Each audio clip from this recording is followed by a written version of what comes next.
Hello friends, welcome back to my YouTube channel Kavya classes Gorakhpur. Friends, मैं हूं मंजीत कुमार और आपके अपने YouTube channel Kavya classes Gorakhpur पर एक मैं नया वीडियो लेकर के आया हूं। पिछले वीडियो में दोस्तों हमने पढ़ा था भारतीय नागरिकों के मूल अधिकारों के बारे में और आज की वीडियो में हम पढ़ने वाले हैं भारतीय नागरिकों के मूल कर्तव्यों के बारे में।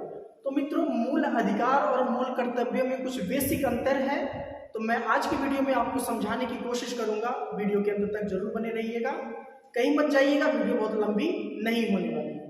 थोड़ी सी मैं मूल कर्तव्यों पर चर्चा करने से पहले मूल अधिकारों पर थोड़ा सा चर्चा कर दूं।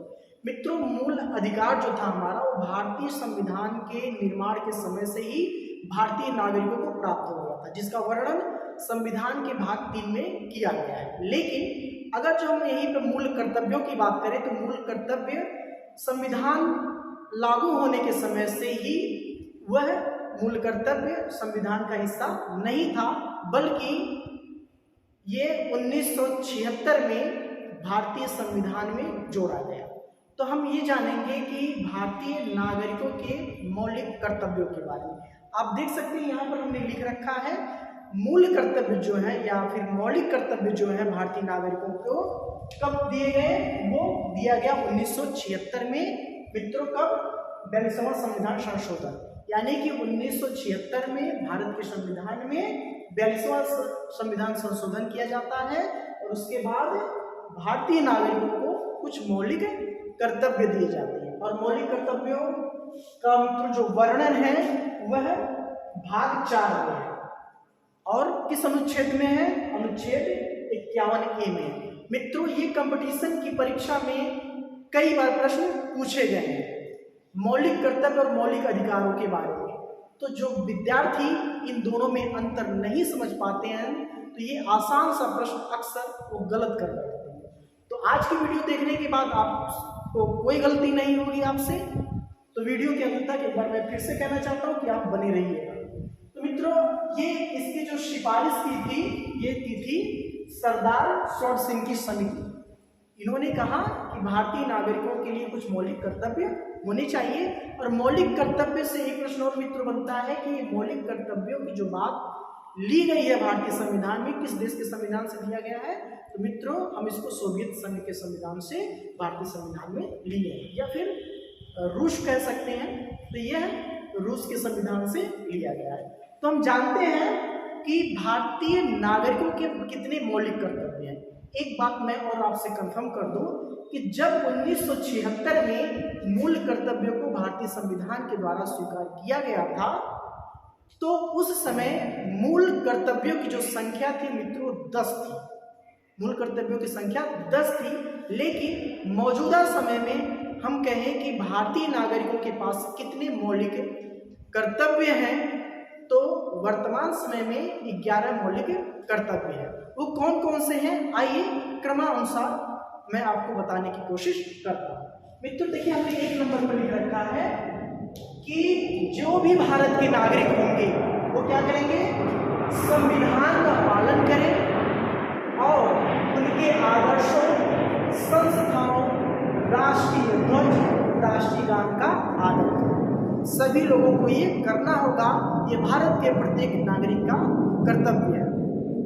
नंबर 2 पर हमने मित्रों लिख रखा है स्वतंत्रता के लिए राष्ट्रीय आंदोलन को प्रेरित करने वाले उच्च आदर्शों को हृदय में संजोए रखें और उनका पालन करें। ये दूसरा हो गया मित्रों।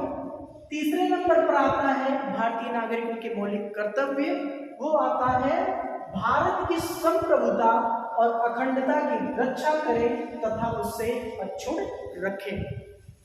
तो मित्रों, ये 3 हो गया। नंबर 4 पर जो आता है मित्रों, वो हमने लिख रखा है नंबर 5 पर, ये गलती से हमने ऊपर नीचे कर दिया है। तो नंबर 4 पर जो आता है मौलिक कर्तव्य, वो आता है देश की रक्षा करें और आह्वान किए जाने पर राष्ट्र की सेवा करें। मित्रों, जो नंबर 5 पर आएगा, जो हमने लिख रखा है नंबर 4 पर, वो भारत के सभी लोगों में, मतलब भारत के प्रत्येक लोगों का यह कर्तव्य होगा कि भारत के सभी लोगों में समरसता और समान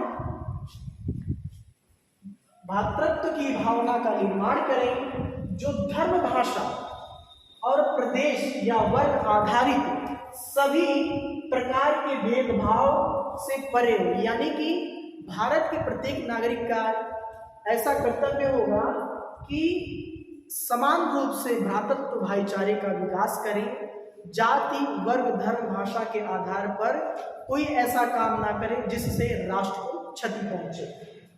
तो ऐसी जो प्रथाएं हों जो देश को हानि पहुंचाने वाली हो, भाषा के आधार पर, धर्म के आधार पर, क्षेत्र के आधार पर, वह सबका हमें क्या करना चाहिए, त्याग करना चाहिए। और वो चीजें जो स्त्रियों के सम्मान के विरुद्ध हो वह हमें कार्य नहीं करना चाहिए। ये भारत के नागरिकों का मौलिक कर्तव्य नंबर 5 नंबर 6 में मित्रों आता है हमारी सांस्कृतिक संस्कृति की गौरवशाली परंपरा का महत्व समझें और उसका परिरक्षण करें। यानी कि भारत की संस्कृति की जो गौरवशाली परंपरा है उसको बनाए रखने का भी कार्य हमारे मूल कर्तव्य के अंतर्गत आता है। तो मित्रों नंबर 7 पर हमने लिख रखा है प्राकृतिक पर्यावरण, जिसके अंतर्गत, मतलब प्रकृति पर्यावरण जिसके अंतर्गत हमें मिलते हैं क्या, वन, झील, नदी, वन्य जीव, ये जितने भी सारे चीज आते हैं, भारत के लोगों का यह परम कर्तव्य होगा कि वह उनका संवर्धन करें, प्रत्येक प्राणी मात्र के लिए क्या करें, दया का भाव रखें। ये भी मौलिक कर्तव्य की श्रेणी में आता है।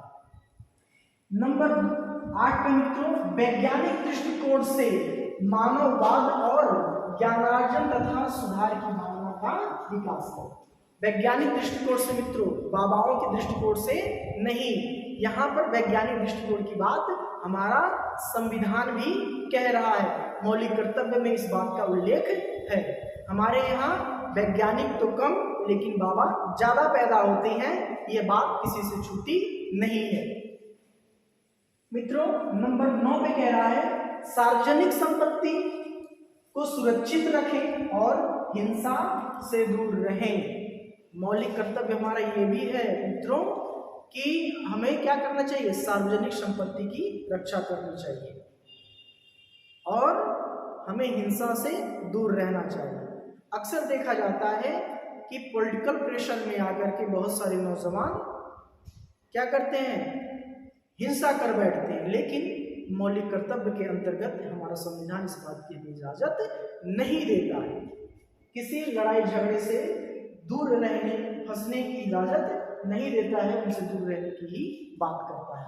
मित्रों नंबर 10 की हम बात करें, व्यक्तिगत और सामूहिक गतिविधियों के सभी क्षेत्रों में, यानी कि चाहे व्यक्तिगत कोई मामला हमारा हो या सामूहिक मामला हो, कोई फील्ड हो जिसमें हम अपना करियर बनाना चाहते हैं, उन सभी क्षेत्रों में हम क्या करें, उत्कर्ष की ओर बढ़ने का सतत प्रयास करें। जिससे क्या हो, हम अगर जो प्रयास करेंगे व्यक्तिगत रूप से, अगर जो हम प्रयास आगे बढ़ेंगे या आगे निकलेंगे तो उससे क्या होगा, राष्ट्र क्या करेगा, प्रगति करेगा और निरंतर बढ़ते हुए उपलब्धियों की ऊंचाइयों को प्राप्त किया जा सकता है।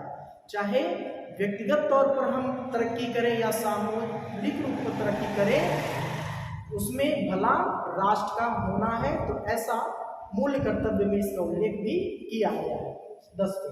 मित्रों अब नंबर 11 जो आता है वो मैं कह रहा हूँ कि जब 1976 में 42वें संविधान संशोधन के द्वारा मौलिक कर्तव्यों के बारे में बताया गया था तो उस समय संख्या सिर्फ 10 थी, सिर्फ संख्या 10 थी। लेकिन अभी मैंने थोड़ी देर पहले कहा वीडियो की स्टार्टिंग में कि वर्तमान समय में मौलिक कर्तव्यों की जो संख्या है मित्रों कितनी है, 11 है। अब ये 11वां कब मूल कर्तव्य में इसको जोड़ा गया, तो मित्रों ये जो जोड़ा गया था ये